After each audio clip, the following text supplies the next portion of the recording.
In this video, I'm going to show you how to fix this Stihl backpack blower that quits running while it's still halfway full of gas. This is Rudy from Take a Bath Productions with another video showing you how to fix various things. If you're new to my channel, consider clicking that subscribe button below. And if you found that this video was helpful for you, click that like button. So without further ado, let's dive right in.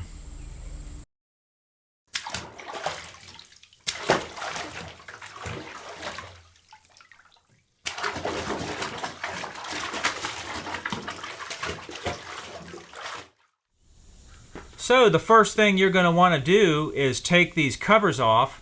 You're going to have two screws here for the air cleaner, two screws up here that are rather obvious, and two screws that are kind of hidden under here. I'll take a still shot of that so you can see what I'm talking about in there. This is a T27 size Torx. That's T for Torx, 27. And it's like a star six-sided bit. If you don't have a 27, a T25 will work, but the 27 actually fits it much better, so that's the size.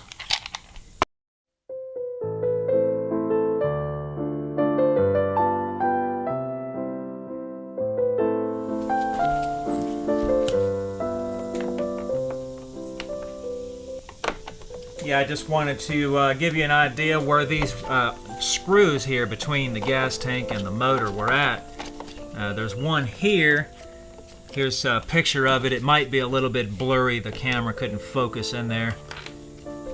But there's where it's at. And then the other one, kind of have to look for it because there's some wires in the way. And it's over here. If you lift up right there, you can get to it. So you'll see it once you stick your head in there and shine a light, maybe, if you can't find it.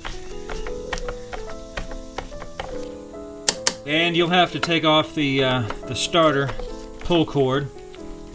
If you notice, the screws that I took out earlier were more aggressive screws for plastic, and these, here's a picture of the plastic screws.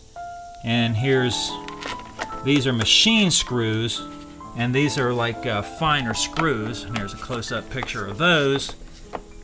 And there's two more underneath for the gas tank, and those are actually very aggressive screws. I'll show you where those are here in just a minute. And to get the cover off, you'll have to pull the spark plug wire, and it goes straight up like that. And just work it through there. And to get to those gas tank screws, flip it on its side here. And these are the two screws I'm talking about here. You don't probably have to take the gas tank off, but it will make it a lot easier to get everything apart. And it's just two screws, so why not? Alright, so as you can see here, the gas tank is loose, but these fuel lines are way back here in the back. Here's the picture. So to make this a lot easier for you to handle, it's better to take this carburetor and all this air filter, or air cleaner box right here off and just disconnect it so that you can get in there and see what you're doing. There's a screw here. There's a little tab that goes through right here, and it wraps around that screw. And then you'll have to take these two screws out right here, and that will release everything. And this screw is different as well. Here's a picture of that. And these carburetor screws are just obvious. They're long because they have to go through the carburetor. Luckily, all the screws are the same bit size, so they actually made it easy by doing it that way. So just kind of work this loose right here, pull off this breather line, and all your fuel lines and throttle cable are right here. As you can see, the throttle cable just goes in here, and then it just pops right out of there. Now you can pull this whole thing loose. Yeah, so as I said in the beginning of the video, this thing is quitting at about a half a tank of fuel. And I think what's going on is the fuel filter is floating on top of the fuel. And I'll show you what I mean by why I think that's a possibility. But this is the tank vent, and I'm just going to pop that out and replace it since I've got it all apart. There is a small chance that that's what's causing the problem. I don't think it is, but while I've got everything apart, I might as well change it anyway. So just find the right size screwdriver to kind of pop under there. I heard it break loose already, and that's it. Just pop that out. And yeah, you might damage the O-ring a little bit, but don't worry about that because we got a new one.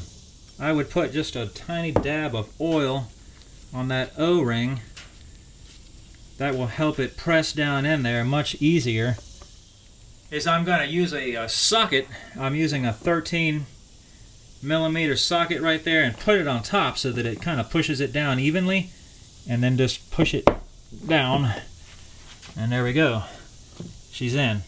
Alright, now that that's down, I'm just going to pop this fuel line pickup out of there where the filters are. Get a screwdriver started under there, get it under there, and just kind of twist it and pull it up. And so just like that. So this is kind of what I mean by I think this is floating on top of the fuel because of this little U right here. I think it's giving it a little bit of springiness to allow that filter to come up, and that's just my theory. So what they've done is they come up with a filter that has two barbs on it right there, and then of course the main one goes to one, and then the other one goes over to the other filter, and you have two filters inside the gas tank, one on each side of the tank. Okay, so I got the hoses measured the way I want them. I'm going to give you a ballpark measurement, and you can kind of go by what you want for yourself. But this hose here was 5 1/4, and this one here to go to the second filter was 6 1/2. All right, so that'll get you close. That's what I consider in mine that's going to work. And you can make yours whatever length you want, but those measurements there should be pretty close. And same thing as the tank vent. Just put a little dab of oil on that O-ring to help it go down.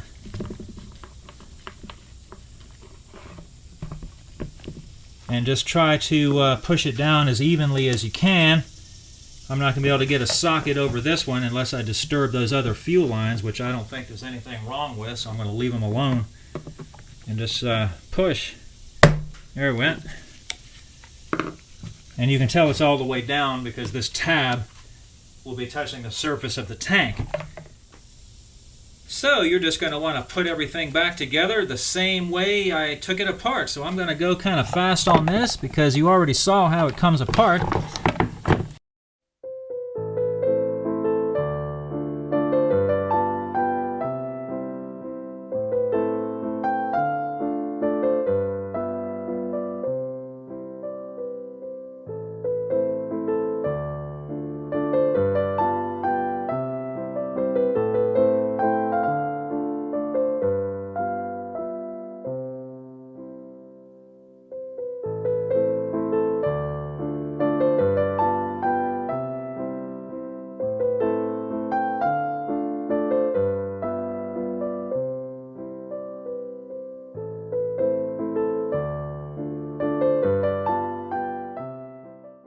So I tested the blower to see what it was going to do after fixing the gas tank, and I ran it until it quit, or actually not even until it quit, but until it started showing signs that it was getting ready to quit, and it ran it almost out of gas completely. There's just not even 1/4 of an inch left in the bottom of the tank.